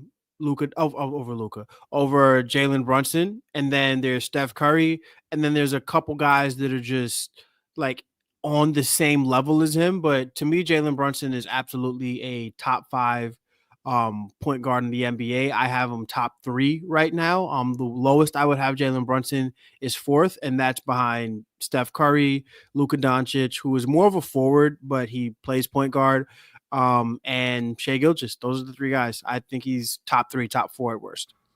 Yeah, it's SGA and Luka over Brunson right now, and then I would probably have Brunson there. The only guy, like I said, is really in the conversation for me is Curry, and that's only for this year, obviously. Moving forward, who knows what you're going to get from Curry going on 37 years old, which is completely ridiculous what he's doing this season so far. And then I think, right now Brunson is a tier ahead of guys like, Ja Morant and Donovan Mitchell, guys like that, and guys like LaMelo Ball, who I think is right there with those guys too. Appreciate it, John. Good question. I love questions like that. All right, Jeremy Goldstein, KFS contributor Jeremy Goldstein. Is Justin Champagnie the missing bench wing? Look, give me either of those Champagnie boys. They're both from New York. Give me either of them. I think they went to Bishop Loughlin, which is right there in Fort Greene. I'm from Brooklyn, so I literally grew up like 20 minutes away from where he went to high school. So if you can give me either one, both would be preferable. But if you could give me either Champagnie, I'll take it. So yeah, if he's the missing bench wing, listen, he may be. Well, honestly, I don't know how in demand he'll be, but that's a guy I'd be calling about to see if we could get him. But he is young, so the Wizards might want to hold on to him. But hey, if we can get him, please, let's do it. I totally agree. The only issue with Champagnie potentially is his defense. I think he's actually solid defensively, and I think he definitely has size if that's what, if that's what floats your boat, if you're a size guy. Pause again. I'm sorry. I don't know what's going on. I don't know what's going on. Size matters. This post game. But no. But in all seriousness, I think he is a really, really good shooter. I totally buy his shooting. I buy both of their shooting in terms of the two brothers. So I think this is a good call, Jeremy. I really like that as an option for the Knicks, especially if you can get him on the cheap, which is totally possible. Like Mensa said, he's on the younger side. He's 23 years old. They might want to have him as part of their building process, but if you could potentially poach him, I think it is something you should totally explore because he hasn't played very much throughout his career so far, and I think he has a lot of untapped potential. Good. I appreciate the comment, Jeremy. Bill Peterfriend. That's a dope name. I like that. Should be some concerned. 2 hard games against 2 bad teams. Wins are a bit of fool's gold. Need to improve. I think there's validity to this too, Bill. Like I'm not the most positive person in terms of the Knicks, in terms of like just being optimistic. I'm more of a pessimist. Mensa's the optimist here, so we're a good balance here. But I do think that there's some negative things to take away and there are some positive things to take away. Right now, I think it's really important. At the end of the day, they're piling up wins. And I think they're getting things ironed out, especially defensively, some of the switching, some of these things like that. And my main negative takeaway, I think, is the minutes. Like, you got to just play the bench. I don't know. Like, these guys are playing crazy minutes on back-to-backs, and I understand you're trying to get the wins, but those minutes are going to cost you at some point down the line, and they've had great injury luck so far, knock on wood, but that is something that is a flag to me. At the end of the day, you are getting wins. You are piling up wins. That is going to be really important when the schedule gets a lot tougher, which it is going to start next year. Right now, they're on one of the weakest schedules in the entire NBA. So you got to get those wins right now. But there are some things to be concerned about moving forward. I think that's totally valid. Yeah, the Knicks' defensive intensity is something to be concerned about. Karl-Anthony Towns fouling as much as he's been fouling is something to be concerned about. There's absolutely a lot of stuff to be concerned about here. Personally, when it comes to like games like this, I generally don't sweat it because like I was really pissed at the Atlanta Hawks game because the Atlanta Hawks are like kind of good and they're kind of competing. But I don't really judge the Knicks based on what happens against the Washington Wizards, whether or not they could have won this game by 70 points. They could have lost by 7. It wouldn't have made much of a difference to me because it really gets to a point where you have to realize that when guys aren't locked in and they're not playing with with all the intensity that they should be, that you're going to get some variance in results, right? And tonight was a night where we got variance in performance, which could have led to varying results. But at the end of the day, we got the win. But I tried not to focus too much I just honor where this team is, and I give them a lot of respect. And whatever happens against the Wizards kind of doesn't have any bearing on who these guys are. You can take, which is kind of probably me talking out of both sides of my mouth because I just gave them a bunch of praise in terms of like their character and being able to like, but in terms of where they are as a team in terms of talent, like they could have lost this game and it wouldn't have changed anything as far as like where I projected them to finish in the standings, how far I expected them to go in the playoffs, just because they're too good for this to even be a conversation. So, but yeah, absolutely some concerns. Those are very valid. Thanks, Bill. Appreciate you, Bill. Thank you so much. All right, we got Hush Zoo. Stellar performances aside, thank you for the contribution. Stellar performances aside, Knicks are in dire need of bench help, needing 85 from the Big Two to beat this Wizards team, especially for these back-to-back games. Let's go Knicks. Yeah, definitely need some bench help there. I thought Deuce has kind of like taken a step back. He started the season, I forgot how many games through, but he had like 1,000 true shooting percentage. He was on an unreal tear to start the season, and he's kind of taking a step back. I feel like Deuce is and we really haven't, we're still figuring out who Deuce McBride is, if we're being honest, because last season he was awesome, but that was kind of a small sample size for a guy who's been in the league for his 4th year, and he really didn't start to get playing time until halfway through his 3rd season. So we really only had half a season to judge Deuce McBride, and so he could be, not as great as we thought he was. But I am betting that Deuce McBride is going to be better. I'm betting on Champagne Poetry to come through and really be great for us. But we do need some size on. Look at that. We need size again. We do need. It's not just me. We do need the Knicks to to get, because having 6'1", 6'2", 6'4" doesn't really work off the bench. Doesn't really work in the NBA in general when you have guys that small. But if the Knicks, wanted to get some bench help, I'd be all for it. We do have a guy in Mitchell Robinson who should be coming back. So if the Knicks decided that, hey, there's nothing on the market for us to do, we just want to bring these guys back and see what we can get, see if Mitchell Robinson can stay healthy for a playoff run, that's fine to me. I'm not too worried about the Knicks in terms of their bench help, but I agree. And I'm not worried because I think Deuce will play better and probably reinsert himself into the 6-man of the year race. But as of now, yeah, the Knicks bench isn't where it needs to be. And we really need to stop seeing Mikal Bridges play 45, 46 minutes. That has to stop. So, yeah, thanks for the contribution, Hush, too. Yeah. Real quick on that. I agree with a lot of what you said, Mensa. I think that regardless of how the bench is performing or regardless of how good you think your bench is, they still need to play. Like, I don't think you could have the minutes be what they are. The Knicks have, like we've talked about already, gotten tremendous injury luck so far. We've seen teams like Orlando completely melt down and everybody on their team get hurt over and over again. For the Knicks right now, they have been one of the healthiest teams. I think they've only missed 2 or 4 games from their top 4 players, which is really incredible. I think it's just 2, honestly. And that's a top 4 that includes a guy like OG Anunoby, who has historically not played that much. So to me, you got to get the bench in, whether you think they're playing well or not. I would be happy to see more campaign. I'd be happy to see Tyler Kolek. I'd be super happy to see Tyler Kolek. I'd be happy to see Pacome Dadier. Landry Shamet should help a lot. He's got to play. And I just think that you need those guys to be out there, whether they're really good or really not. And it's just to for the fact of you're trying to win an NBA championship this season, and getting to the playoffs healthy is priority number 1, even over whatever your record is, in my opinion. So I think those guys have to play. And at the end of the day, if you don't think you have enough, you're going to have to make a deal. You're going to have to trade a Mitchell Robinson or Precious Achiuwa, but more likely a Mitchell Robinson, and bring someone in to really strengthen that bench and get these guys minutes down, not just for their health, but also for the performance of the team and being ready and geared up for the playoffs. So I think this is an important comment. Appreciate it, Hushu. The Plaid Unicorn. Some people have sick names over here.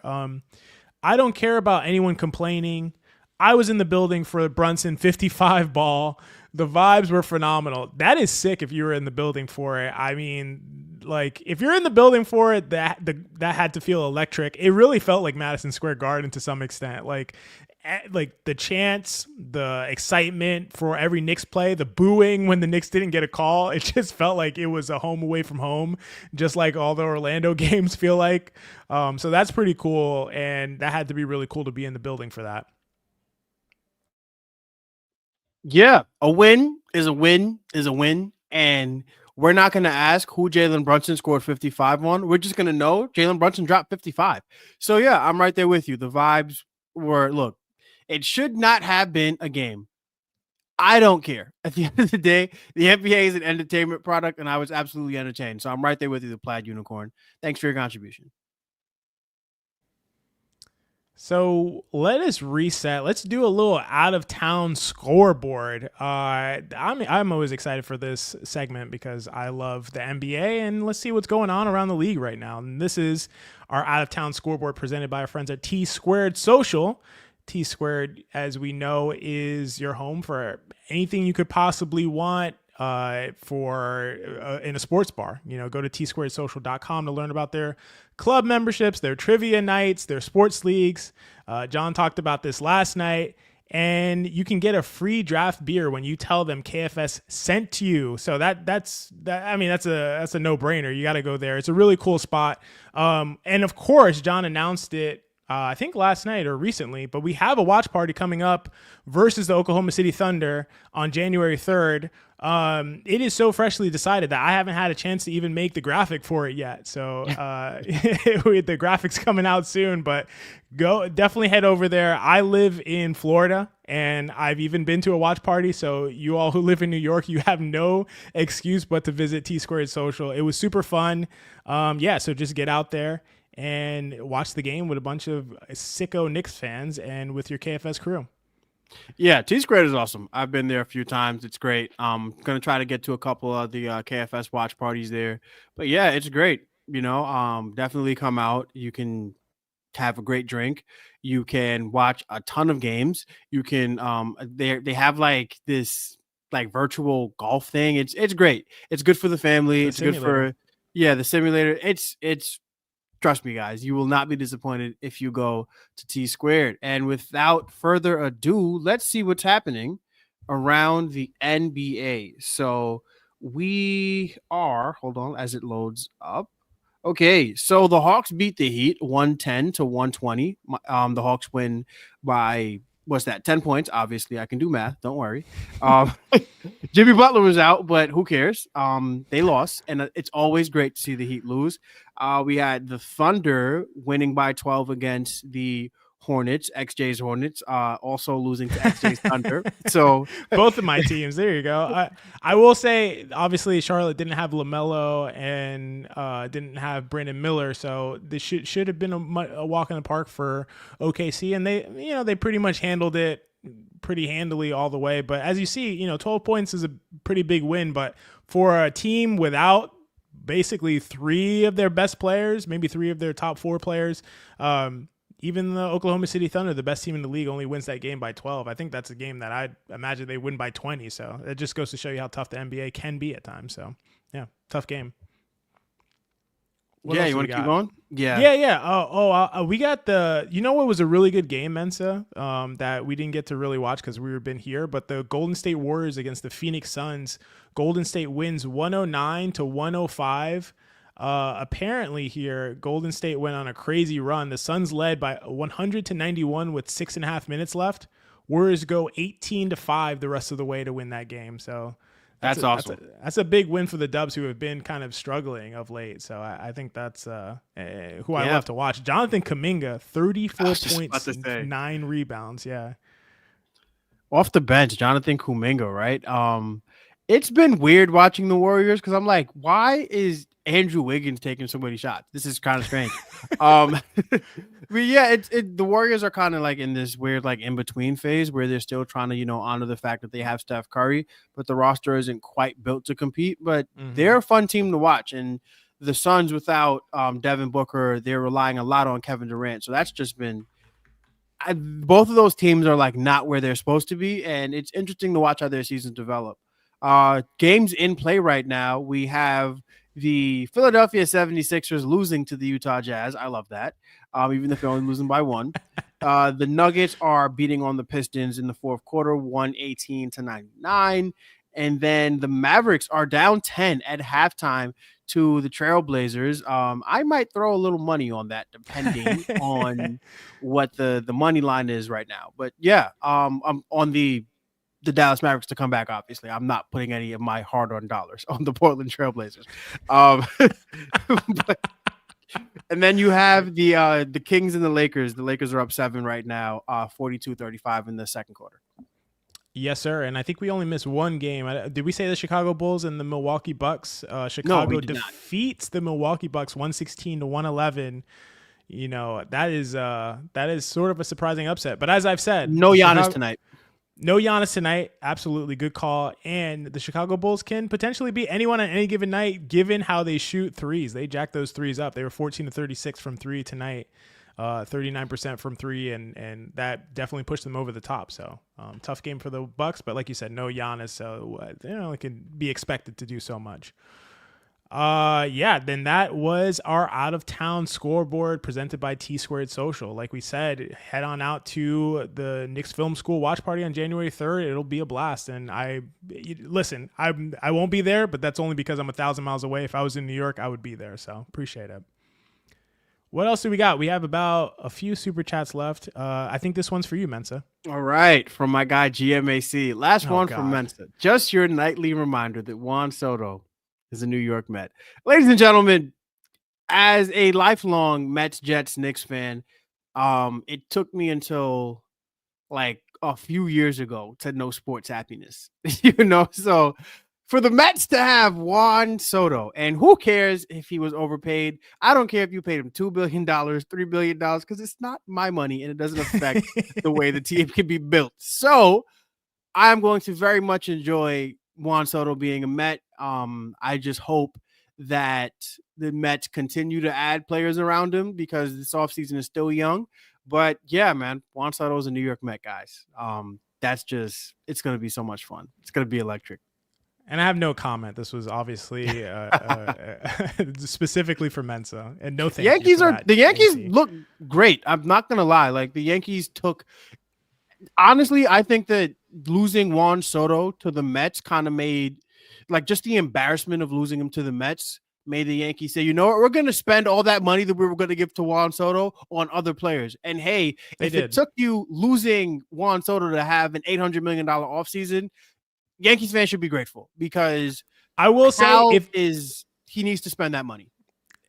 I will say if they did sign Juan Soto, all of this other money being spent would not have been spent. So of course, as a Yankees fan, I would like to see both sign Juan Soto and I'll make all the other signings. And like you said, it ain't my money. And guess what? You have the highest revenue team in the entire Major League Baseball. So you should be able to do it. But, at the end of the day, here we are. We can move on from baseball because this has become Mets talk and I'm good. So I can hear it busy now. John Leary coming back again. Appreciate you, my guy. Trade for bench help. I've been more down on Precious lately. Payne doesn't seem like a playoff rotation guy.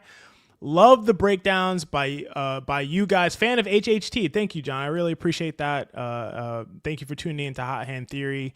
I agree with all of your comment, actually. I think that the trading for bench help, it would definitely be helpful. Like we've talked about the Knicks potentially acquiring another wing.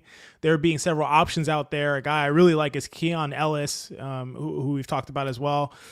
But yeah, on Precious, I think we got to give him a little bit more time. I haven't thought Precious has played amazingly well. I haven't been like, man, Precious is really showing me something besides the dunk he had tonight. That was probably worth, I don't know, that was worth like 5 EPM points maybe just from that dunk. But overall, I haven't been super stoked about he's played. I thought he played really well in the Magic game. I thought that was his best game since he's been back, but I do think we got to give him some more time and see him kind of work himself back into shape. That aside, Payne, I think, he's been red hot with his shooting to start the season, but I do expect that to kind of come down to earth a little bit. And it sort of already has. He's 0 for his last 5 from 3. So, a little bit of regression that we're going to see there. So I do imagine we might want to see a big deal coming in. It doesn't have to be for a huge, minutes player, but I do think bringing a wing in would really make you feel a lot better for this team moving into the playoffs, and also be able to give guys nights off like OG Anunoby and even Jalen Brunson, where we saw how much they needed him tonight. Can I tell you what my crackpot trade theory is? Definitely. So I think that the Knicks are not going to find anything they like from Mitchell Robinson, and they're not that confident with Jericho Sims and Precious Achiuwa being the backup 5 going forward. And they don't think that Ariel Hukporti is ready, because why would they? He's a rookie who was picked 57th in the draft. So I think that the Knicks kind of keep it together. Don't have an active trade deadline, especially because they don't have a lot of picks to really throw around. And I believe that this summer you are going to see a 3-team trade where Keon Ellis goes to the Minnesota Timberwolves and Dante DiVincenzo comes home with Mitchell Robinson going to the Sacramento Kings. I think that's the trade that the Knicks fans deserve. That's the trade that I deserve. And I would love to see Dante DiVincenzo come back home and because I know he hates Minnesota. I know he's not happy out there. So hopefully that happens. I mean, Minnesota, he's been playing a lot better, Dante. But at the same time, Minnesota is cheap and they're not going to be able to move Julius Randle. So in order to get underneath that second apron, they're probably going to look to cut Dante. And what better way to do it than to get a guy like Keon Ellis, who's young and under, team control. Well, I think he's heading into restricted free agency next summer. I could be wrong. I'm not Jeremy Cohen, but just for my Knicks fans who've been with us for 90 minutes, I think Dante DiVincenzo is coming home at some point. Man, that would be incredible. And we are seeing Dante DiVincenzo slowly start to creep up to the Dante DiVincenzo that we know. Dante DiVincenzo just had a ridiculous night against the Houston Rockets. For those who didn't see that game, huge win for the Minnesota Timberwolves. 6 of 10 from 3 for Dante DiVincenzo. Incredible shooting game. His 3-point shots coming together. Back up around 35% from 3, despite having a horrible start for a really long period of time from the 3-point line. And that shooting, that spacing would really help the Knicks in terms of having that guy off the bench come in and just completely jack up those threes. We always talk about how the Knicks going to get more threes up. You bring Dante DiVincenzo back, you're going to get more threes up because the guy has unlimited range. He didn't start out shooting this well on the season, but I do think there was a big adjustment period for him. And coming back home where he feels, safe and secure with all of his friends, maybe we see a renaissance from DiVincenzo. I like that call. I don't know. We'll see. I like it though. Appreciate it, John Leary. Thank you so much. All right, Dom Cappuccini, thank you for the contribution. Says, tired legs and brains found a way during bonus basketball. I'll grab that silver lining. Let's not forget we've had some cardiac affairs with Detroit and Washington last season. Oh, man, how could I forget the cardiac affair in Washington with Jordan Poole, instead of getting back on defense, was helping up his teammate. How could weren't we watching that live, Mensa? Yes, we were live on playback. It was the greatest. Oh my goodness. Yeah, I mean the cardiac Knicks, you're never gonna get away from them. So yeah, you got to grab the silver linings while you can. And if the silver lining is silverly lining a W, I will take that silver line W. So yeah. Look, shouldn't have gone to overtime. Again, it should have been over in 3 quarters if we're being completely honest. But basketball games are not played in a vacuum. They are played in reality. And reality said this one was due to some variance. So take the silver linings while you can, fellas. Definitely take the silver lining. Dom, we got to get these minutes under control, man. This is a serious thing. This is something that I'm looking at. You're right about the tired legs and brains, and part of it is the back-to-back, and part of it is guys playing full quarters at a time, full halves at a time, consistently early in the season. Got to get those minutes under control. These bench guys got to get in the game. So I think that'll help them moving forward. But definitely a silver lining to get the W when you can, because like we talked about, the schedule is getting a lot harder, and the opponents that you're going to be playing are going to be a lot more difficult than, the 5-23 or whatever they are Washington Wizards. So got to get those dubs when you can. So definitely a silver lining. Appreciate the comment, Dom. Thank you so much. Javier Montalvo, XJ, get on Blue Sky. I'm on Blue Sky. I'm just not posted from there. I don't know how everybody posts on everywhere. Like, I don't know how people have the energy to do it. Like, I wish there was, and maybe people in the chat can tell me, Mensa, maybe is there an app where you can just like post one thing and it posts both to Blue Sky and Twitter? Like, what is there anything like that exists? Because I would love that. Someone make it. What are we doing here? I don't know how people post all over the place. I might post on Blue Sky like 3 times in 2 weeks. It's difficult. Especially because like Twitter is where I get most of my engagement. And look, I am not verified on Twitter at all. I just like to talk shit on Twitter. It's very fun. But yeah, it's difficult to keep up with the Blue Sky. I know I need to get better at it. I'm hoping to eventually transition over to Blue Sky because it does seem a lot more friendly over there. And I realize that at 30 years old, I don't need to be arguing with people I don't know. So I would like to be more engaged on Blue Sky. But yeah, and what happened to campaign? I'm assuming, and yeah. I mean, when he came down in the second quarter and he was dribbling coming up the left side of the court. Before he even shot it, like he was 4 dribbles away from shooting it. I was like, he's shooting this basketball. And I think it was an air ball. I'm like, well, I think that's all. And I think once he did that, Tibbs was like, yeah, bro, not your night. Not your night, brother. I mean, campaign this last 3 games, 6 minutes, 7 minutes, 5 minutes. I mean, and he's 0 of 1, 0 of 2, 0 of 2 from 3. So he hasn't made shots, but he's got to get a little bit more burn. Honestly, I like how he played early in the season. And to me, he's earned to have nights where he doesn't shoot as well. It almost seems like he's forcing it because he's like, man, I got a couple shots in me before I get pulled. So hopefully I'm hot.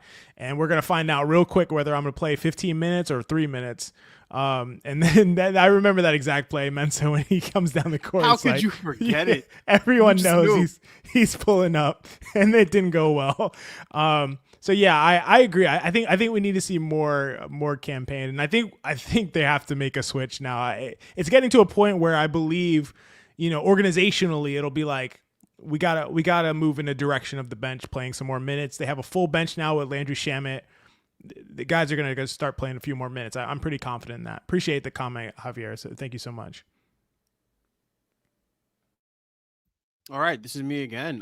Dom Cappuccini, once again. The Knicks are trying to work their way out of being mid through a strong winning streak. I'm with the process. On to the next one. Let's go, Nick. I think we have another one from Dom. When was the last time the Knicks ever had 4 different players drop 40 points in a season? That is not a question for me. That is a question for Jonathan Macri or even Andrew Claudio, the trivia whizzes. I would say it probably never has happened. That's where I would go.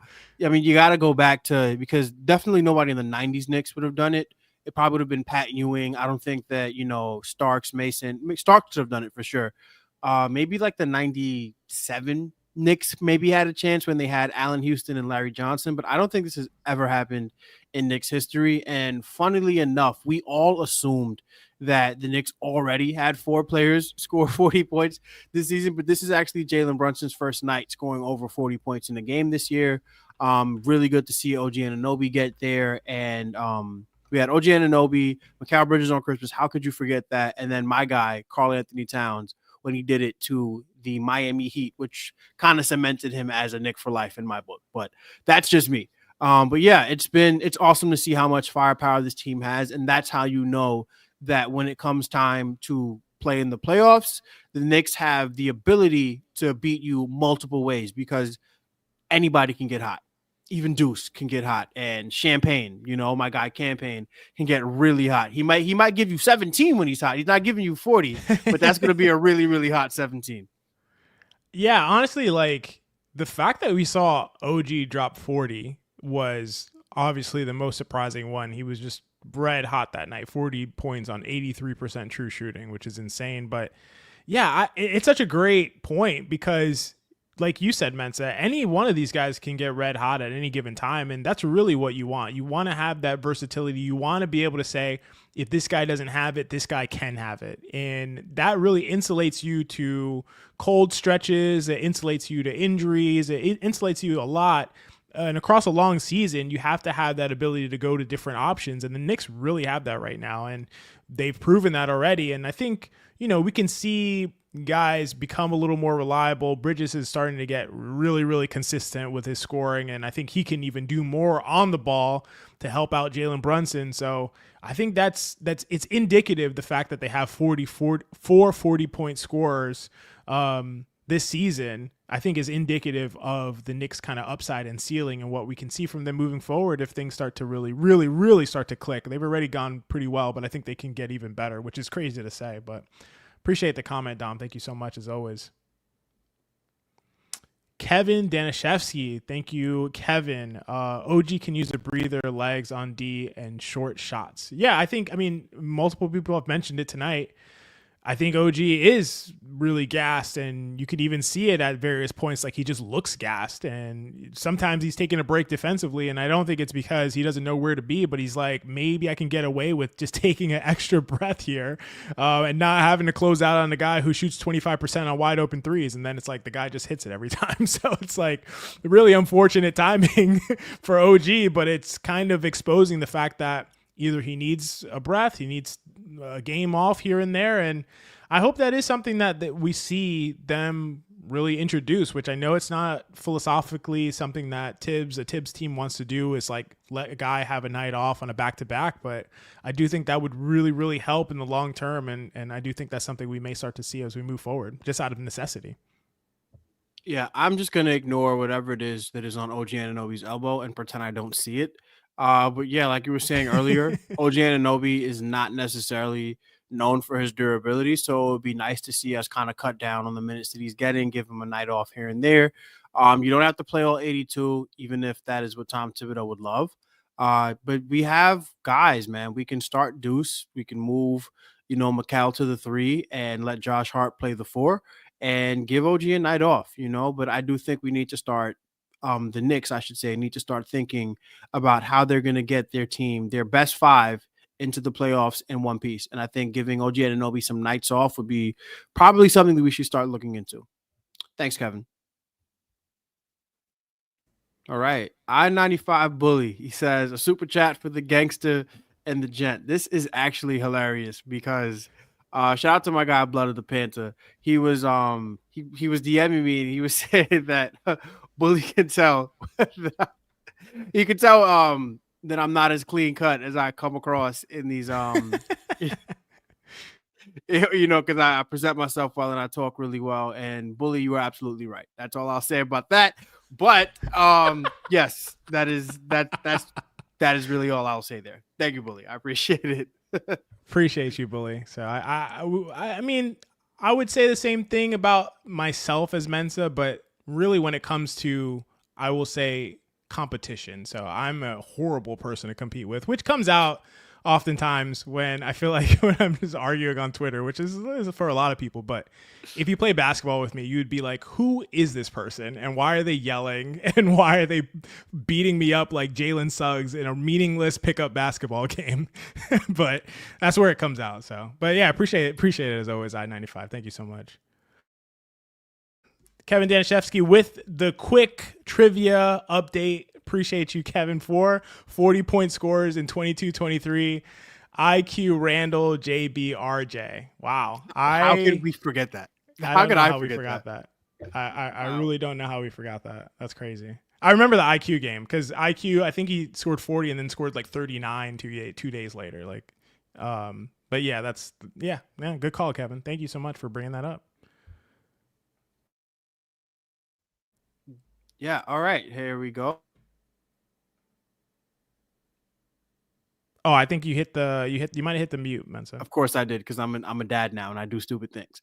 It says, I know it's early, but do y'all have standing starts? It's looking very likely. Cleveland is the number 1 and Boston is either 2 or 3. A little worried since I'd rather face Cleveland. Yeah, I think both the Knicks and the Celtics are close enough to Cleveland that a 4 or 5 game lead can evaporate pretty quickly. I think Cleveland's got off to a really hot start, and they are the team this year that I thought they would be last year. I think they're built very well for the regular season, and I, like you, would rather not be on the Boston side of the bracket. I'd rather be on the Cleveland side of the bracket. But I think that you kind of just, especially the way this team's wired, they will continue to win games no matter who is where. They didn't run from the Philadelphia 76ers last year or the Miami Heat. The way the Cleveland Cavaliers ran from, I think they ran from, who was it, the Pacers or somebody? They ran from the second seed is what it was, and then they ended up in a dogfight against the Orlando Magic. That's not the Knicks. The Knicks aren't going to run from anybody. I do think the Knicks are pretty solidly a top 3 team in the Eastern Conference. I would like to get the 1 seed and allow Cleveland and Boston to duke it out. But what I really want more than anything else is I want either Cleveland or Boston to play the Orlando Magic in the first round of the playoffs, because then they will get beat up and nobody's going to get hurt. I don't want anybody to get hurt, but they're going to get beat up, and that's going to be fun to watch. So more than wanting to avoid Boston in being on the Boston side of the bracket, I want either Cleveland or Boston to play Orlando. That's what I want more than anything else. Yeah, it's a good call. I think it's really interesting because I do think this is probably what we'll see: Cleveland, Boston, New York going down into the playoffs. I do think there's a chance that Boston overtakes Cleveland. We'll see how things hold up. Everything's going extremely well for Cleveland right now. That can't last the whole season. We are going to see some regression from them. But if Evan Mobley's shooting is real and other things are just, kind of hold on in terms of how Donovan Mitchell and Darius Garland have been playing, they will kind of hold on to that seed. I am thinking about the teams below. I think that matters a lot. And I do think that there is a chance, and, maybe Knicks fans won't like this, but I do think there is a chance that the Philadelphia 76ers get healthy at the right time moving into the playoffs.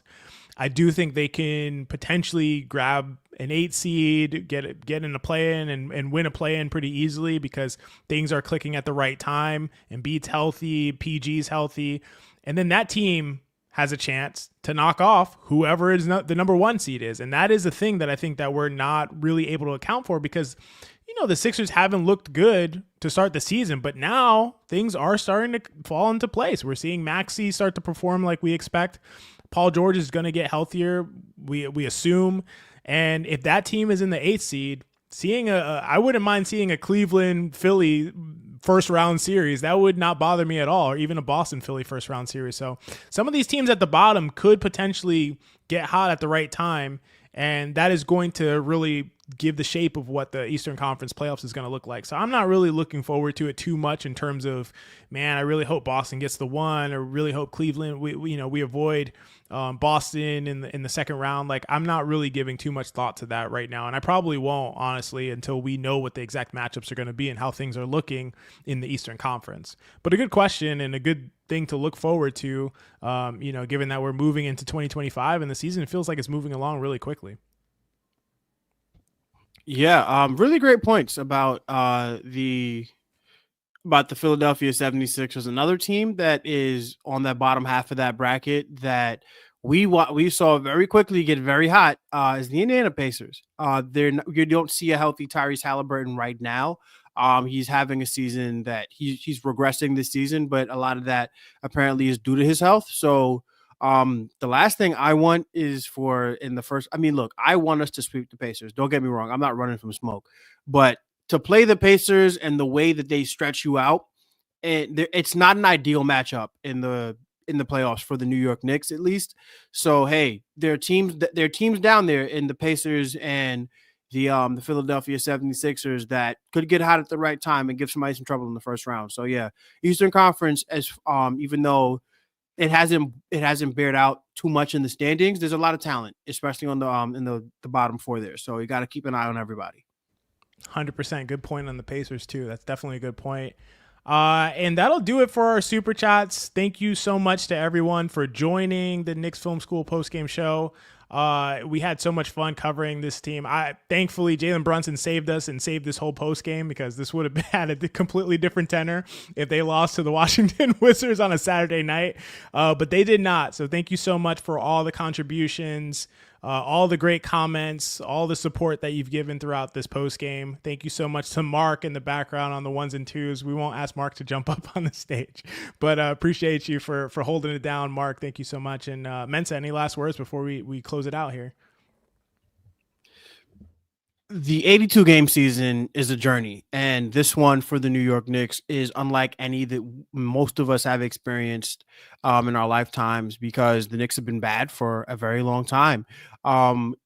It's hard to see a team that is a contender and should be winning, should be favored in most games they play, struggle against a team like the Washington Wizards. But it happens for pretty much every contender. Again, games are not played in a vacuum. They're played in reality. And in reality, these guys are humans. They're fallible.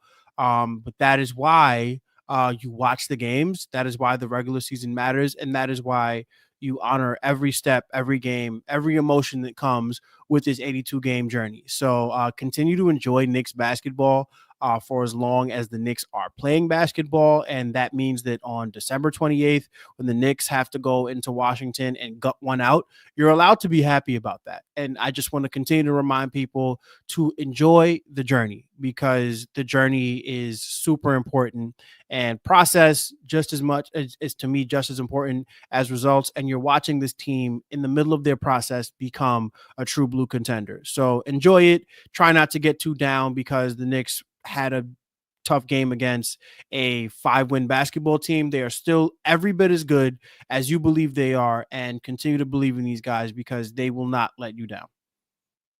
Great words to end it on, Mensa. Thank you all so much for joining us. We'll see you next time. Thanks, guys.